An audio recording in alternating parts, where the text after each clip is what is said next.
So today what we're gonna do is try to do a review on this machine that we have for a wire cutters.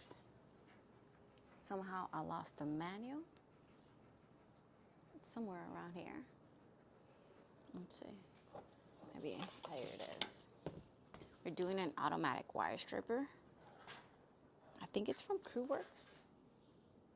You know, my brother set it up, but we'll see how it goes.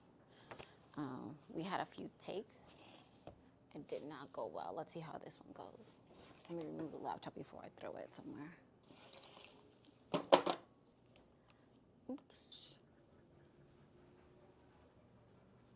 There it goes. Back at it again. So we tried at least 2 to 3 times, and then we had some trouble, like it wouldn't go all the way, which is like halfway. But yeah, this looks like a Sunday morning things that we do. My dad is an electrician, so he usually comes back with a lot of spare electrical wires.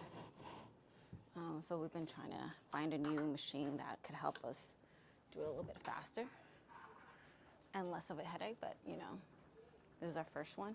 We usually do it manually, which is like just getting a like nice little knife and just cutting it.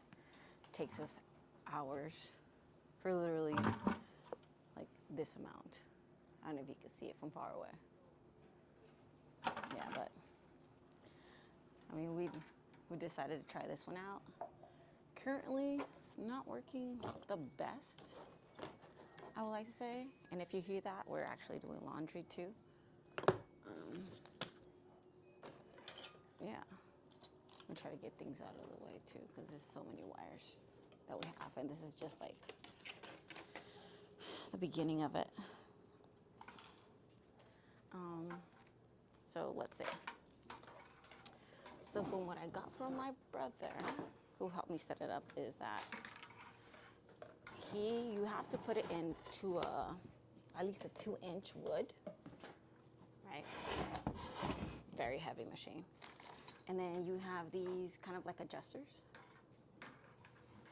And you're supposed to kind of like insert them in one of these holes. So it's like very far away, but you know, it's like 1, 2, 3, it's like half a meter. And then we have these like skinny ones, which usually most of the electricians use. And then you put it in one of these, kind of like, well, that went that way. And then you adjust it, right? And it's like doorknobs.